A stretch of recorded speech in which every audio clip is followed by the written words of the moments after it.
Hello and welcome to a new episode of JRPG Historia Future Perfect. I'm your time captain, Evan, joined as always by Space Quartermaster Ryan. Hello. That's that was enthusiasm right there. You know it. This is Monster Hunter. It is. It's a video game. I'm not gonna claim to remember what we were doing in Monster Hunter. We were trying to get dual blades That's right. And how do we go about doing that? by killing a Velocidrome and mining a lot. Okay, so what should I do? You should kill a Velocidrome and mine a lot. Which one? It's going to be under your 3-star. Should I kill the Velocidrome? Yes. Well, you should mine first and then kill the Velocidrome. Oh, but the same quest. Yes. Okay. Because in this one you have to go on, like, there's no just straight up, like, go to an area and end the quest when you want. Right. You have to do an actual quest. Okay. Okay. So yeah, the reason that we're doing this mostly is because the Sword and Shield is significantly weaker in the first Monster Hunter than it is in modern versions. Okay. Take the rations and can you take the flash bombs or no? There wasn't enough space. Okay. So fuck it. I can kill the Velocidrome. So make sure you mine first in 6, 5, 4, and 11. Okay. I'm sorry, it's just 6, 5, and 11, not 4. Okay. But in this Monster Hunter, the Sword and Shield is just like a very basic weapon that is like probably the weakest out of all of them. But in further games, you can actually use items without having to sheath your weapon. That's interesting. Yeah, it's the only weapon that allows you to do that, the Sword and Shield. So that gives it a big advantage. And it also has better affinity and sharpness than other weapons. So it becomes one of the more balanced and better weapons in the game. You know, on the list of things I would like to change about Monster Hunter, the first Monster Hunter, because I know they do change this in later Monster Hunters, it would probably be how to experiment with different types of weapons. You have to do a ridiculous amount of like grinding and time wasting, because like that's not acceptable. Like, what if I do all this and get these dual blades and I'm like, I just don't like the way these feel at all? Yeah, then we're gonna have to just go back to the Sword and Shield. Oh god. I think I will like the way they feel. So for those listening, I'm a little bit allergied at the moment. Because I don't know why. My allergies have gotten worse recently in California. I sort of hear rumblings that that's true for other people, so... I'm allergic to dust, primarily, so I don't know if there's a bunch of dust in my house. Do you guys still have that a whole drought going on? No, it fixed it. The water gods blessed us. Yeah? Yeah. Yes, we have a drought going on. Oh, okay. I'm maybe sorry it's... I gave you hope in the water god for a second. Well, I didn't actually believe in the water god for the record. But no, I was just curious, because maybe that means you guys are having like a Dust Bowl type situation. I don't think that's it. This is the sign of another Great Depression coming on, Evan. What, me mining and Monster Hunter? No, a Dust Bowl. Okay. I'm already greatly depressed at this video series. Why? Why are you depressed? Because you're not having fun, and I thought you would, and I'm just sad that you're not having as much fun. Hold on. Did you earnestly think I'd have fun with this Monster Hunter? I thought there was a chance that you would enjoy some of the aspects of this game. Okay, I'll be charitable. Here's what I'll say about Monster Hunter. I am not totally dreading playing future Monster Hunter games. Okay. My main... Structurally, this is not my type of game. Structurally, though, it does not offend me terribly. The reason this game, the one I'm playing right now, is like aggressively terrible is because of the combat mechanics. Okay. Is because of the lack of sophisticated camera control. Is because of the way that I have to swing my sword using the right stick. Okay. And all of those things. So, in future games that have like a snap to and a button you hit to swing your sword, it's possible I'll like those a lot more. Okay. I'm not gonna say that for sure. The pickaxe spot will be to your left. Alright. That's where the eggs are. I do not want another fucking egg.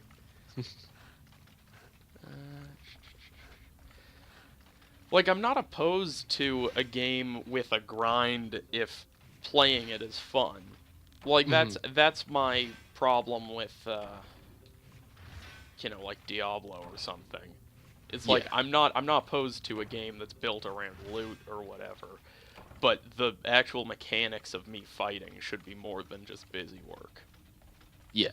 It's one of the reasons I generally like JRPGs so much, is because there is a loot element to them in terms of, like, upgrading your gear, but it's also, like, great JRPGs have really strong strategic battle mechanics.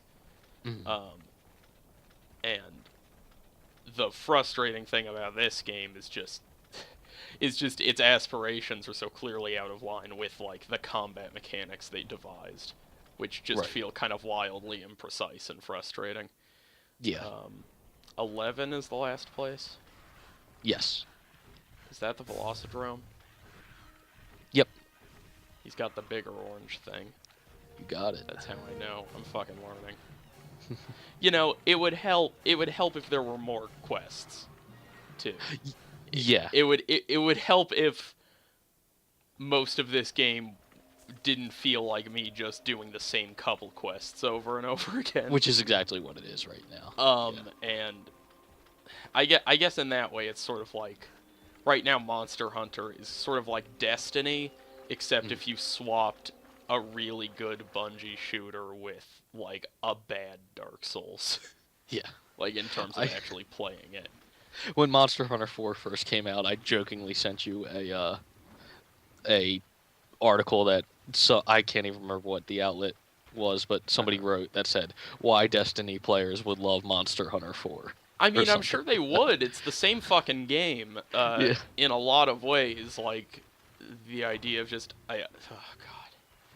I guess Destiny doesn't have as deep a loot grind or whatever, but which I think ends up, like, almost hurting Destiny in the way that you're just, like, the legendary weapons and everything is all just very similar. There's only, like, this one set way to get these, like, certain types of weapons, and everybody ends up with the same exact weapons because there is a, like, actual, it's like scene advantage for just one set of, like, weapon type. I think on the flip side of that, though, Monster Hunter is definitely hurt by the fact that it has no, like, actual leveling system, at least in this one, because it is fine if you want it to be based, like, strongly around loot, but the lack of any sort of leveling system leaves a lot of my actions feeling kind of pointless.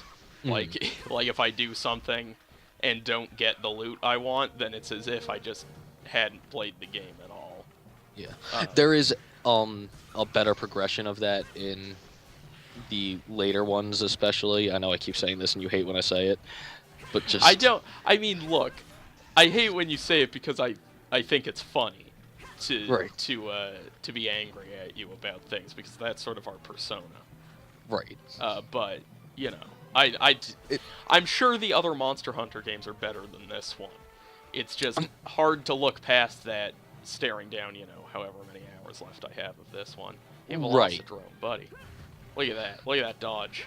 Look at that. It's just dodge. like in terms of running through the same two quests here to get, like, one weapon, and also the idea that maybe not getting, like, the chance of not getting what you need out of a monster is much more remedied by the fact that the progression is just much more clear, in that weapons are easier to craft in the sense that like you only need 3 parts of this and you get like a bunch of stuff from like each monster, and Yeah. every quest will like give you more monsters, and sometimes you just need to combine stuff, so like it just feels like a better sense of progression than Yeah, presented here. I can appreciate that. I mean, Yeah. the reality is, if every Monster Hunter game is based around these concepts, I don't think I'm ever gonna like it, but I certainly will. You won't dread it as much. I will certainly like them more Okay. as they get better, but I mean, it's just not this sort of like grind does not really appeal to me unless the mechanics are so strong that I want to keep playing. Right. And at this stage, like, the changes they're making to the mechanics are the changes that, instead of it being aggressively terrible, just, like, make it mediocre. Like, the difference between swinging this analog stick and pressing a button is not the difference between a bad game and a great game. It's the difference between a bad game and, like, a competent game. Right. So it's not as if that is going to be a catch-all. Look at me fucking tear up this Velocidrome, though. This guy does not know what's coming to him. So, how much, like, fucking ore do I have? And do I need more earth crystals? Is that a thing? Yeah, you're gonna need like all 3: iron ore, earth crystals, and macalite. That's right, macalite. I'm gonna carve. I got a Velocidrome claw. Nice. I'm gonna carve again. I got another Velocidrome claw, that's 2 of them. Fuck you. Go.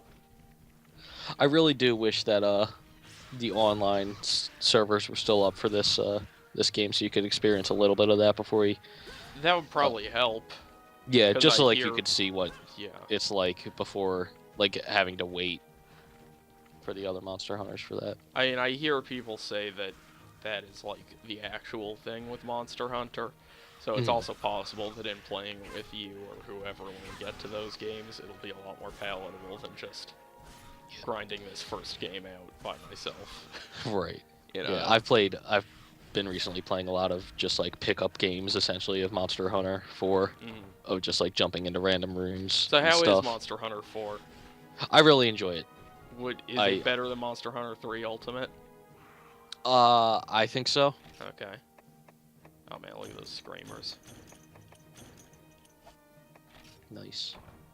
There's just stuff like a lot of the stuff that's sort of weird and obfuscated in this game feels like it's on accident and not on purpose. Like, I'm fine with a game that wants to... Obviously, I like Dark Souls a lot, so I'm fine if a game wants to be sort of obtuse about things. But stuff like just the way the crafting works and how little it tells you about Go to your everything. box in your house. My box? Yeah. Oh, that's right, because I have to get... Is this just us seeing how much iron ore I have? Or... Well, I want you to deposit everything that's not like the iron ore and stuff too. Okay.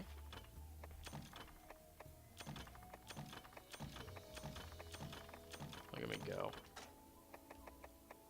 8 iron ore. Do I need disc Keep the stones? disc stone too. You can get rid of the stone. Okay, so I've got 12 disc stones, 7 earth crystals, 8 iron ore, and 2 macalite ore. How much more do I need? Go to the guy real quick. I'll bring up the weapon tree so we can keep referencing that, but...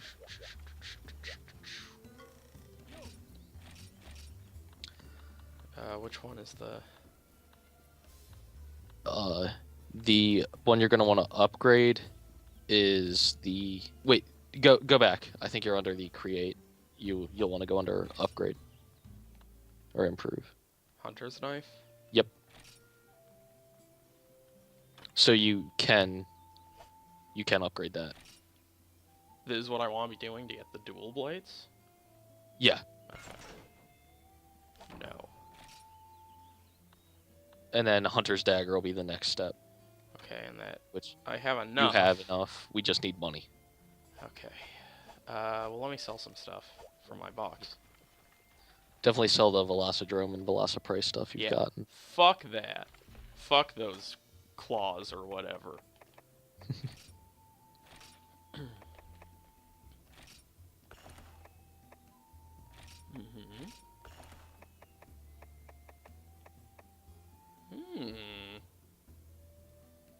Hmm. What do you think? Yeah, you can totally get rid of that. I'll sell this garbage. Garbage. What are those hides all the way to the right under the seed? Kelby. You can sell those. What about these Bullfango pelts? Yeah. Should I just sell all of my pelts? Yeah, I don't think at there this are point. anymore. Okay, that's fine. I wish this game gave you more money.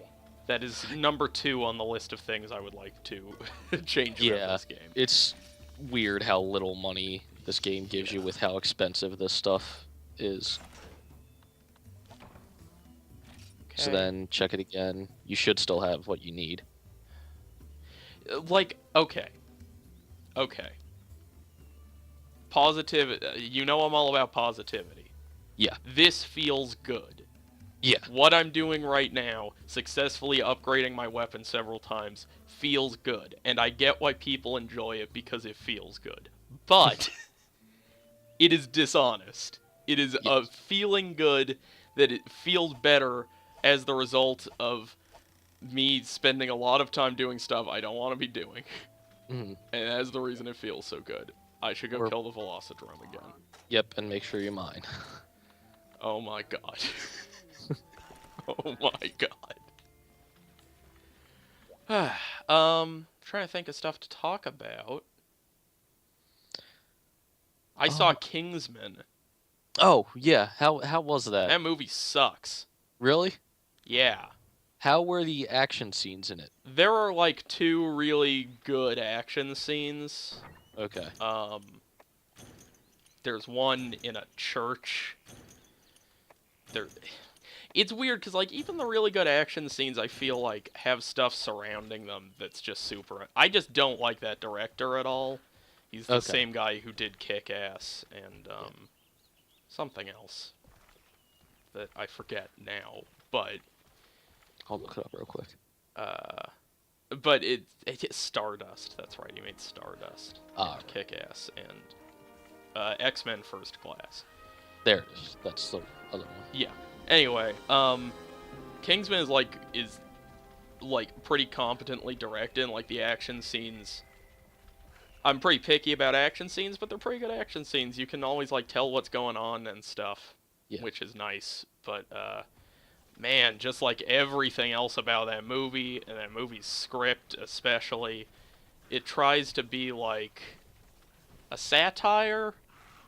Like it tries to say something about like classism, does not do a very good job. It's like bad Snowpiercer. Okay. All right. It's no The World's End, which also has really good action. Yeah, the action actually I think reminds me of a slightly less interesting The World's End in terms of the way it's framed and the kineticism of it. It looks a lot more fake. Than I generally like my action to look. I've seen what I would assume is like the first action scene where Colin Firth is like in the bar beating up the thugs. Yeah, that's like one of them. The main one is the church one, which I feel like is probably just a 5 to 6 minute pure action sequence of him just killing everybody in this church. Maybe I'll just try to find that action sequence somewhere because I'm not a huge fan of that director in terms of like story and everything, but I do like the action and the way he can frame some stuff. And it's pretty good. It's pretty like smartly done. I think it would be a lot better as a YouTube watch because then you also don't have to like that action scene specifically. I think is framed and justified in a way that's normally reserved for like video games. You know how sometimes video games will go to a very like strong length to try to make you not feel bad about wantonly killing people Yeah. by like showing them doing something evil. Yeah. That has in a movie the most video gamey of those moments where it's just like before he kills all of them, there's just 90 seconds of them. It's like a Westboro Baptist Church thing. And it's just 90 seconds of them being cartoonishly racist Huh. before he kills them. And it's just like, look, there's nothing in this movie before this point that warrants this, and you're just trying to make the audience feel okay about murder. Yeah. And that's not great. But it's a good scene. Yeah. There was a real rough part at the end involving a pretty rough anal sex joke. I keep hearing about this. I have no idea what it is, though. It's... We could talk about it off air. Yeah, it's really stupid. It's weird, because, like, I've read the director's defense of it, and it is the most, like, in terms of that... Hey there, so we're back. Gail, you're not looking so great. The video stopped recording, and rather than re-record it, since we did all that important stuff like upgrading the weapons, I figured I'd let the video process and I'll just stick them together haphazardly in post. As a result, we are doing pretty poorly. I need to eat my rations. That definitely needs to happen. Yep. Okay, and then, yeah, some pickaxing. Nothing else here. Okay. Alright. So, I'll go hit up 11, and then go to the Velocidrome and hope I can kill the Velocidrome like this. I think we'll be fine.